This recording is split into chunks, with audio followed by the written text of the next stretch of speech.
الحمد لله الذي هدانا سواء الطريق وجعل لنا التوفيق خير رفيق والصلاة والسلام على من أرسله هدى وبالاهتداء حقيق ونورا به الاقتداء يليق وعلى آله وأصحابه الذين سعدوا في مناهج الصدق بالتصديق وصعدوا في معرج الحق بالتحقيق. أما بعد، فأعوذ بالله من الشيطان الرجيم. بسم الله الرحمن الرحيم.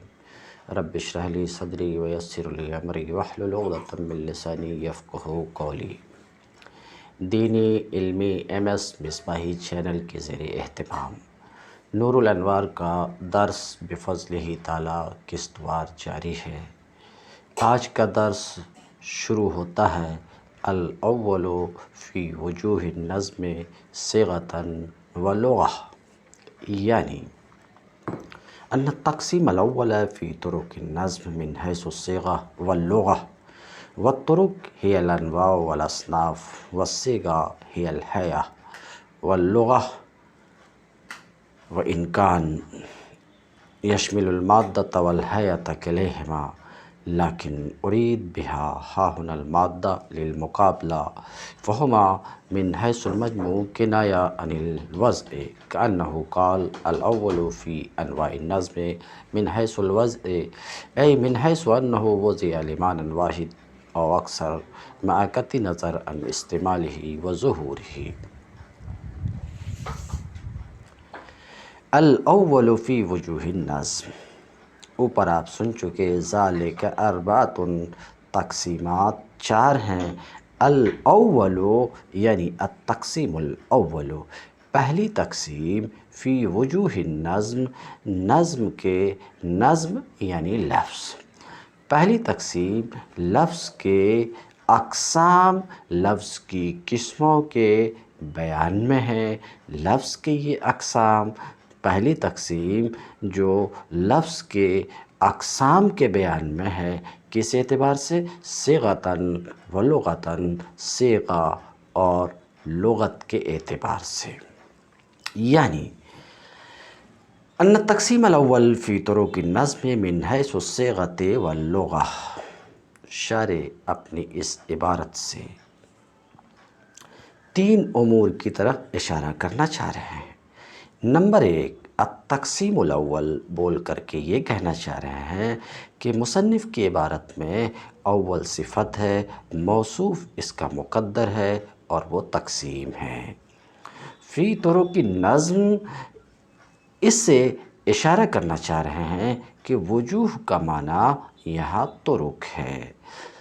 من حیث الصیغہ واللغہ، اس لفظ کے ذریعے سے اشارہ کرنا چاہ رہے ہیں کہ صیغۃً و لغۃً ترکیب میں اعراب کے اعتبار سے تمیز ہے. تو کیا کہتے ہیں؟ پہلی تقسیم نظم کے اقسام میں ہے، نظم کی قسموں کے بیان میں ہے. نظم یعنی لفظ، لفظ کی قسموں کے بیان میں ہے. کس اعتبار سے یہ تقسیم ہے؟ یہ تقسیم کس اعتبار سے ہے؟ من حیث الصیغہ واللغہ، صیغہ اور لغت کے اعتبار سے. صیغہ اور لغت کے اعتبار سے اس کی تشریح خود ابھی شارح کر رہے ہیں، اس لیے میں اسے ترک کرتا ہوں. والطرق ہی الانواع والاصناف، تو متن کی عبارت میں وجوہ ہے جس کا معنی طرق ہے. طرق کیا ہے؟ تو کہتے ہیں وہ انواع اور اقسام ہیں. وہ کیا ہے؟ انواع اور اقسام ہیں. کہتے ہیں طرق وہ انواع اور اقسام ہیں. والصیغہ، متن کی عبارت میں آیا ہوا لفظ صیغہ. صیغہ کسے کہتے ہیں؟ ہی الہیئہ، صیغہ نام ہے ہیئت کا. ہیئت یعنی وہ ہیئت، وہ صورت جو لفظ کو حاصل ہے تصرف کے اعتبار سے. تو لفظ کو تصرف کے اعتبار سے حاصل ہونے والی شکل وہی ہیئت ہے. ایک تفسیر یہ بھی ہے کہ وہ صورت، وہ شکل جو حروف کو حاصل ہو. کس اعتبار سے؟ کس اعتبار سے؟ حروف کی ترتیب اور حرکات و سکنات کے اعتبار سے ہیئت اور صیغہ اس کا نام ہے، یعنی اس شکل کا نام ہے ہیئت، اس صورت کا نام ہے جو صورت حروف کو حاصل ہے، حروف کی تقدیم و تاخیر کے اعتبار سے اور حرکات و سکنات کے اعتبار سے۔ مثال کے طور پہ نثر کی ہیئت یہ ہے کہ نون پہلے ہے، بعد اس کے صاد ہے، بعد اس کے را ہے، اور پے در پے تینوں پر زبر کی حرکت ہے، پے در پے زبر کی حرکت ہے۔ یہ نثر کی ہیئت ہے، یہ نثر کی شکل ہے۔ اس کے برخلاف نثروں کی دوسری شکل ہے۔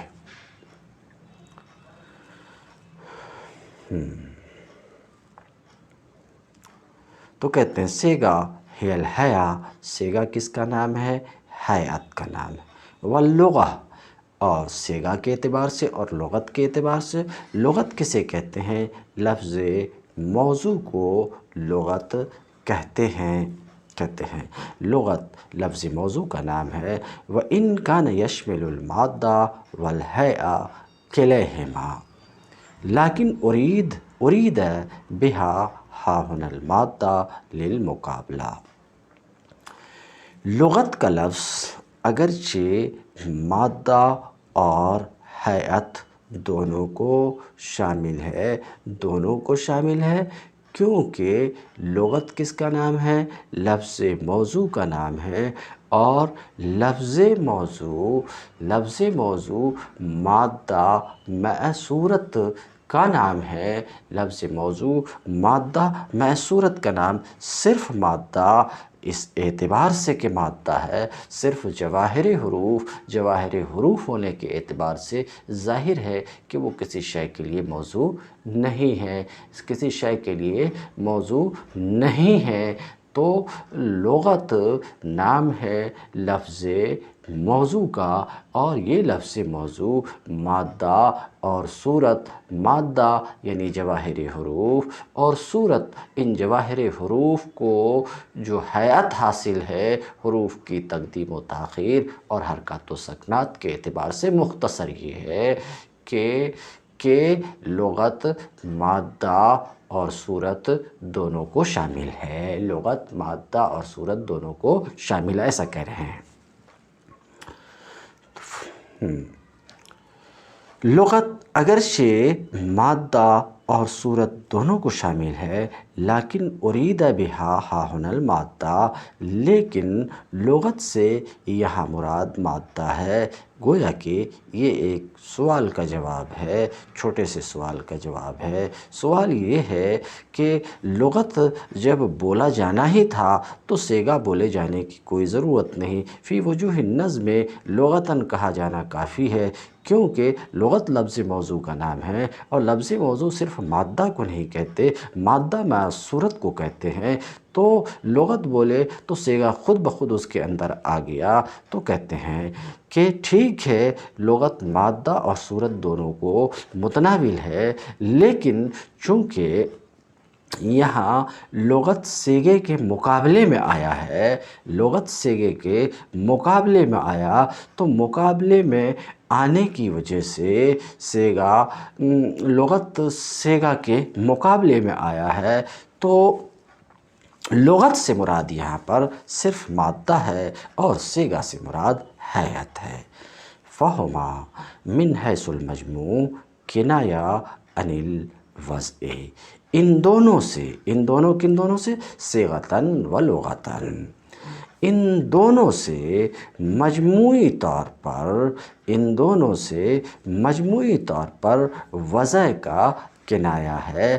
تو جب مصنف نے یوں کہہ دیا کہ تقسیم اول نظم کے اقسام میں ہے صیغہ اور لغت کے اعتبار سے، اور صیغہ اور لغت سے وضع کا کنایہ ہے، تو گویا کہ یہ کہا الاول فی وجوہ النظم وضعاً، پہلی تقسیم لفظ کے نظم کے اقسام میں ہے وضع کے اعتبار سے، تو کہتے ہیں فَهُمَا مِنْ حَيْثُ الْمَجْمُوعِ، تو وہ دونوں کون؟ صیغہ اور لغت۔ تو صیغہ اور لغت سے مجموعی طور پر وضع کا کنایہ ہے، مجموعی طور پر وضع کا کنایہ ہے، اس لیے کہ مادہ یعنی جواہر حروف من حیث ہے یہ ظاہر سی بات ہے کسی بھی شے کے لیے موضوع نہیں ہے، بلکہ ان کی وضع ہوئی ہے حیت کے ساتھ اقتران کی شرط کے ساتھ، یہ حیت جزئیہ ہو جیسے رجل کی حیت، یا کلیہ ہو جیسے کہ ضرب کی حیت، تو وضع میں دونوں ہی ملحوظ ہیں، دونوں ہی معتبر ہیں۔ فَكَأَنَّهُ قال، تو گویا کہ مصنف نے کہا، کیا کہا؟ الاول فی انواع النظم من حیث الوضع، اس مصنف کی پوری عبارت کا حاصل یہ کہ پہلی تقسیم لفظ کے اقسام کے بیان میں وضع کے اعتبار سے، یعنی اس اعتبار سے کہ لفظ ایک معنی کے لیے وضع کیا گیا ہے یا ایک سے زائد معنی کے لیے، تو مصنف کے کلام کا حاصل یہ کہ پہلی تقسیم لفظ کے اقسام کے بیان میں ہے وضع کے اعتبار سے اس کا مطلب یہ ہے، اس اعتبار سے کہ لفظ ایک معنی کے لیے وضع کیا گیا ہے یا ایک سے زائد معنی کے لیے لفظ کی وضع ہوئی ہے۔ یہ تو آپ کو پتہ ہے کہ کوئی لفظ ایسا ہوتا ہے جس کی وضع صرف ایک معنی کے لیے، معنی اور معنی دونوں طرح سے پڑھا جانا درست ہے، اور معنی مرمی کی وزن پر، معنی مرمہ کے وزن پر، بہرحال تو کوئی لفظ ایسا ہوتا ہے جو صرف ایک معنی کے لیے موضوع ہوتا، اور کوئی لفظ ایسا بھی ہوتا جو ایک سے زائد معنی کے لیے موضوع ہوتا ہے۔ مثال کے طور پہ رجل ایک لفظ ہے، ایک معنی کے لیے وضع کیا گیا ہے، جس کی تعبیر ہم آدمی سے، مرد سے کرتے ہیں۔ تو کوئی لفظ ایسا ہوتا ہے جو صرف ایک معنی کے لیے موضوع ہوتا، اور کوئی لفظ ایسا بھی ہوتا ہے جو ایک سے زائد معنی کے لیے موضوع ہوتا۔ مثال کے طور پہ عین عین یہ ایک لفظ ہے، ظاہر ہے، سمجھیں یہ ایک لفظ ہے، واضح نے اس کو وضع کیا ہے آنکھ کے لیے، پھر کسی دوسرے واضح نے اس کو وضع کر لیا چشمہ کے لیے، پھر کسی اور گروہ نے اسے وضع کر لیا گھٹنا کے لیے۔ بہرحال عین کے کئی معنی ہیں، علی سبیل البدلیہ، آپ کو معلوم ہے کئی معنی، آنکھ بھی، چشمہ بھی، گھٹنا بھی۔ تو دیکھیے عین کا ایک ایسا لفظ ہے جو ایک سے زائد معنی کے لیے موضوع ہے، مگر رجل ایک ایسا لفظ ہے جو صرف ایک معنی کے لیے موضوع ہے۔ تو بات سمجھ میں یہ آئی کہ کوئی لفظ ایسا ہوتا جو ایک معنی کے لیے موضوع ہوتا ہے جیسے رجل، اور کوئی لفظ ایسا ہوتا جو ایک سے زائد معنی کے لیے موضوع ہوتا ہے۔ تو یہ جو تقسیم ہے لفظ کی یہ جو تقسیم ہے وضع کے اعتبار سے کا مطلب یہ ہے اس اعتبار سے کہ لفظ ایک معنی کے لیے وضع کیا گیا ہے یا ایک سے زائد معنی کے لیے وضع کیا گیا ہے۔ کہتے ہیں وضع کے اعتبار سے، یعنی اس حیثیت سے کہ لفظ ایک معنی کے لیے وضع کیا گیا ہے یا ایک سے زائد معنی کے لیے وضع کیا گیا، قطع نظر اس کے استعمال سے اور ظہور سے، قطع نظر اس سے کہ لفظ موضوع لہو میں مستعمل ہے، غیر موضوع لہو میں مستعمل ہے، معنی کے انکشاف کے ساتھ مستعمل ہے، استتار کے ساتھ مستعمل ہے، توجہ اور نظر اس بات کی طرف نہیں ہے، وہ ظہور ہی، اور قطع نظر اس سے کہ معنی ظاہر ہے یا ظاہر نہیں ہے، اس تقسیم میں اس کی طرف نظر نہیں ہے۔ وَإِنَّمَا قَدَّمَ الصِّيغَةَ عَلَى اللُّغَةِ، شارح اپنی اس عبارت سے ایک سوال کا جواب دے رہے ہیں کہ متن کی عبارت میں ہے صیغۃً و لغۃً، صیغتاً و لغتاً سوال یہ ہوتا کہ سیگا جیسا کہ شاعر نے واضح کیا ہیئت، شکل، صورت کا نام ہے، اور لغہ جیسا کہ شاعر نے واضح کیا جواہر حروف کا نام ہے، مادہ کا نام ہے۔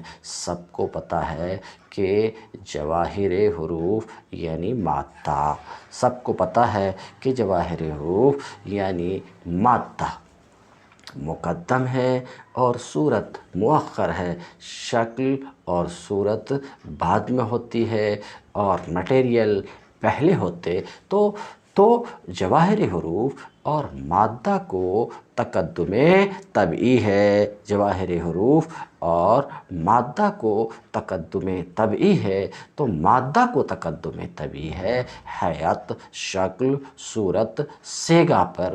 جب تقدم طبعی ہے تو وضع میں بھی اسے تقدم ہونی چاہیے، اور عبارت اس طریقے سے ہونی چاہیے لغتاً و صیغتاً، تاکہ وضع طبع کے موافق ہو جائے، کیونکہ وضع کا طبع کے خلاف ہونا مبتدئین کے نزدیک خطا کے درجے میں ہے۔ یہ ہے سوال، اس سوال کا شارح جواب دے رہے ہیں۔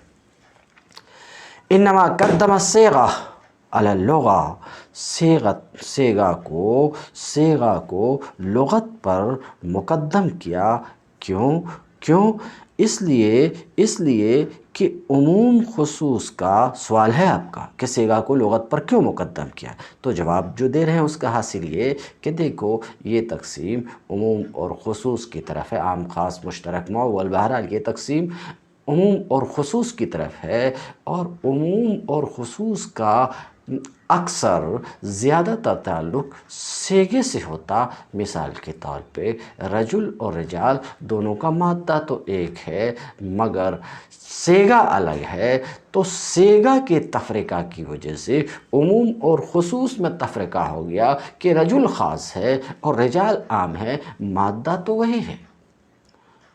مسلم اور مسلمون کا بھی یہی حال ہے، سمجھ رہے ہیں کہ مادہ وہی ہے مگر صیغہ میں اختلاف ہے۔ اس اختلاف کی وجہ سے عموم خصوص میں اختلاف ہو گیا، تو عموم خصوص کا فی الاغلب زیادہ تر تعلق صیغہ سے ہوتا ہے، صیغہ سے۔ اس وجہ سے مصنف نے صیغہ کو لغت پر مقدم کیا۔ کہتے ہیں صیغہ کو لغت پر مقدم کیا اس لیے کہ عموم اور خصوص کا زیادہ تر فی الاغلب صیغے سے تعلق ہوتا ہے۔ تم درس اليوم، احباب اور طلبہ و طالبات سے گزارش ہے کہ سماعت فرمائیں اور زیادہ سے زیادہ اسے شیئر کریں۔ حسن سماعت کے لیے شکریہ۔